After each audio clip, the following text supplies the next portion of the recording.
Hari ini saya ingin membantu Bapak Ibu yang punya bisnis Jasuke agar penjualannya lebih meningkat lagi. Dan bagi Bapak Ibu yang ingin terjun ke dalam bisnis Jasuke, ada baiknya Bapak Ibu tonton video saya ini terlebih dahulu agar nanti proses pemasarannya jauh lebih mudah, jauh lebih efektif.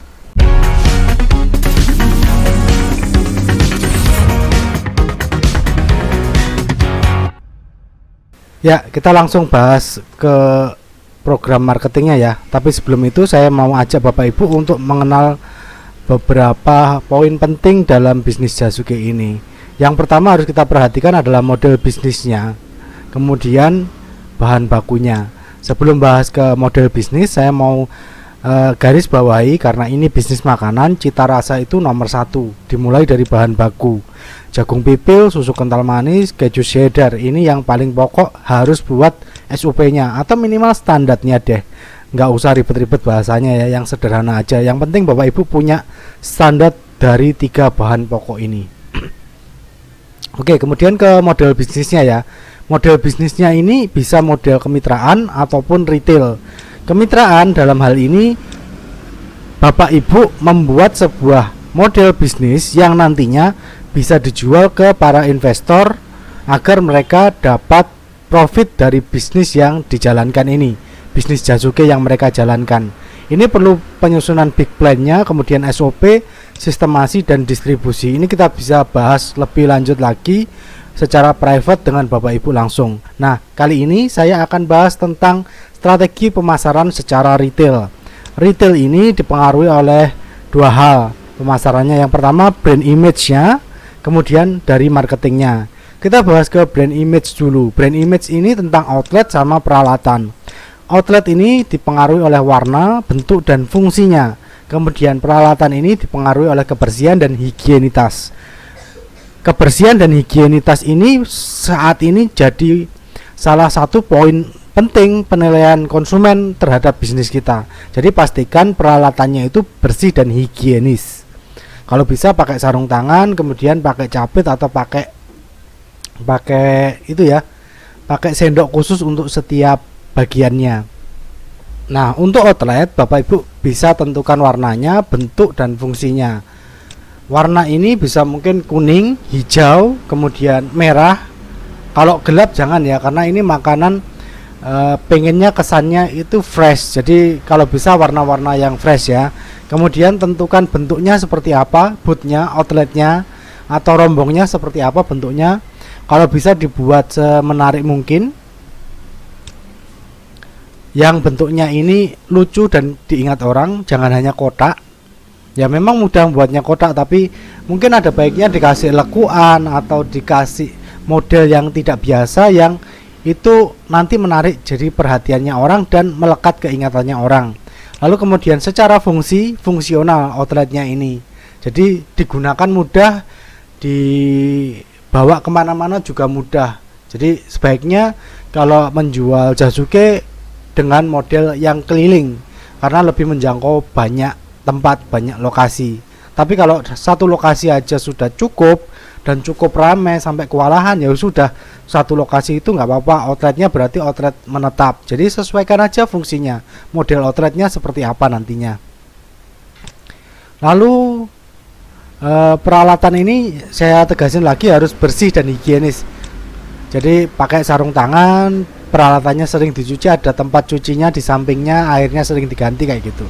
Jadi orang tuh pemikirannya oh ini higienis dan bersih. Lalu kemudian dari sisi marketingnya, nah kita bahas ke sisi marketingnya ya. Sisi marketingnya ini harus menarik perhatian orang. Gimana cara menarik perhatian orang? Yang pertama kita eksis di medsos. Ini cara yang paling mudah, baik secara organik, ads maupun influencer. Organik ini ya kita posting setiap hari rutin kayak gitu. Kemudian pakai ads ini yang berbayar, mulai dari 20 atau 30 ribu satu hari sudah cukup untuk menyebarluaskan ini. Jadi ini menyisihkan sebagian keuntungan. Jadi mentalnya ditata dulu. Kalau kita pengen menjalankan sebuah bisnis tapi nggak mau ngiklan, sukanya gratisan, ya nanti segitu-gitu aja dan nanti berat untuk ke organiknya. Karena kita kan pengennya profit nih. Gimana caranya uang kita itu bekerja, bukan kitanya terus yang bekerja. Jadi ads ini salah satu cara cepat untuk dikenal dan eksis di medsos. Lalu gunakan influencer. Banyak di setiap kota influencer makanan itu banyak. Nah, itu kita bisa kerjasamakan sama mereka. Atau lebih tepatnya kita pakai jasa paid promote-nya mereka supaya mereka juga percaya sama kita. Jadi nggak hanya kerjasama prosentase, enggak, tapi lebih baik sih kalau saya lebih cocok untuk mereka tarifnya berapa, yaitu kita bayarkan mirip-mirip seperti ads, tapi ini sifatnya lebih ke lokal sama fanbase. Jadi mereka punya pengikut. Nah, kita harapannya pengikut mereka mau nyobain produk kita, mau jadi pembeli di produk kita. Lalu pastikan lokasinya ada di jalur semut. Jalur semut ini jalur yang ramai orang mau pergi kemana atau pulang dari mana. Jadi bukan jalur cepat tapi jalur semut. Kalau rame tapi jalur cepat antar provinsi gitu, biasanya kemungkinan lakunya kecil. Tapi kalau jalur semut itu jalur yang dimana orang itu kecepatan berkendaranya tidak lebih dari 50 km. Kalau saya ya, tidak lebih dari 50 km per jam, itu sudah cepet banget tuh. Mungkin antara 30 sampai 50 itu jalur semut yang paling menarik dan paling orang akan ngelihat kiri kanan, dan kita jadi salah satunya di situ. Kemudian mengundang orang untuk datang. Gimana caranya mengundang orang untuk datang? Pastikan, karena biasanya dijual malam ya, pastikan penerangannya optimal, bukan hanya sekedar lampu, tapi coba deh Bapak Ibu keluar dari outletnya, lihat dari jauh, sudah cukup terang belum? Sudah cukup menarik perhatian belum? Mengundang orang datang belum? Cek penerangannya seperti apa. Kemudian terlihat banyak antrian. Orang mau datang tuh biasanya ikut-ikutan. Jadi pastikan si outlet kita ini terlihat ada banyak antrian, timbun trafficnya. Jadi misalnya ya, satu cup itu jangan langsung orang diambilin jagungnya, kemudian dikasih susu, dikasih keju, dikasihkan ke orangnya, jangan kayak gitu. Jadi sebaiknya jagungnya ditata dulu, dimasukkan ke cupnya dulu, dijajarin 1, 2, 3, 4, 5, 6, 7, 8 kayak gitu di meja tersendiri. Nah, nanti orang tuh datang nungguin. Nah, persepsinya orang ketika ngelihat ada banyak jagung yang ada di cup itu, berarti kan yang beli banyak, padahal juga belum tentu, karena itu nyiapin aja. Kita modalin itu nanti di meja yang sudah kita siapin ada beberapa cup jagung, padahal itu bukan punya orang, tapi kelihatan banyak dan bikin orang, persepsinya orang yang lewat, wah rame nih yang beli, padahal yo itu orang ngantri gitu. Kamu beli berapa, beli berapa, beli berapa.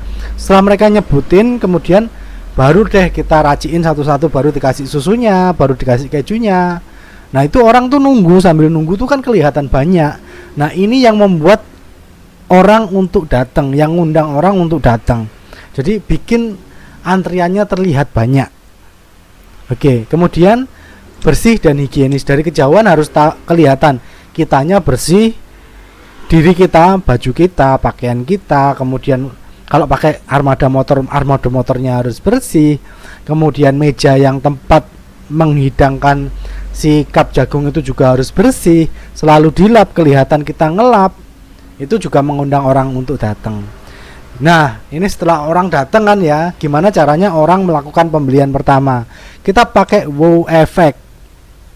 Wow effect ini bisa mulai dari tuang susu kental manis dari botol saus. Jadi bukan dari kaleng susu kental manisnya langsung, jangan, tapi tuang dulu ke botol saus dan pilih lubang yang besar, lubang keluar yang besar, supaya nanti ketika dituang kelihatan banyak karena lubangnya besar. Padahal ya sama aja sebenarnya, kan sudah ada ukurannya, tapi terlihat banyak si susu kental manisnya yang kita tuangin.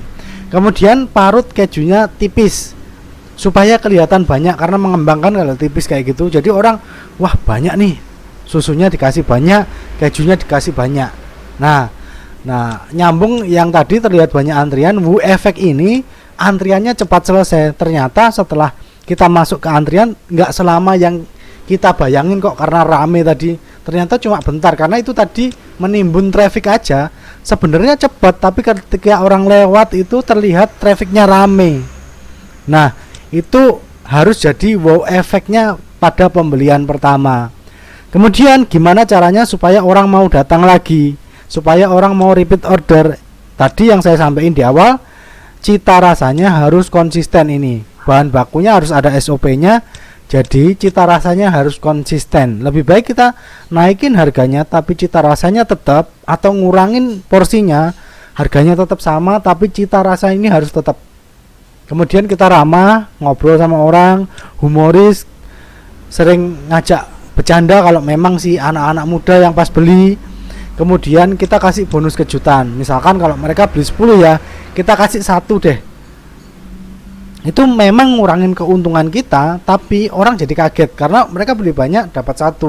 Nanti ini akan jadi referralnya bisnis Jasuke ini. Oke? Nah, dari bisnis Jasuke ini nanti ketika ini sudah jadi sistemnya, baru kita nanti bisa kembangin ke kemitraan. Kita susun big plan-nya, jadikan bisnis Jasuke ini sebagai alat investasi untuk para investor, untuk orang-orang yang sedang mencari bisnis yang bisa dijalankan dengan uang mereka. Begitu, terima kasih sudah menonton video ini. Jika Bapak Ibu suka dengan video seperti ini, silakan like, komen, dan subscribe video ini. Kalau Bapak Ibu mungkin punya pertanyaan atau punya keinginan mau ide marketing apa yang dibahas di video saya, silakan tulis di kolom komentar.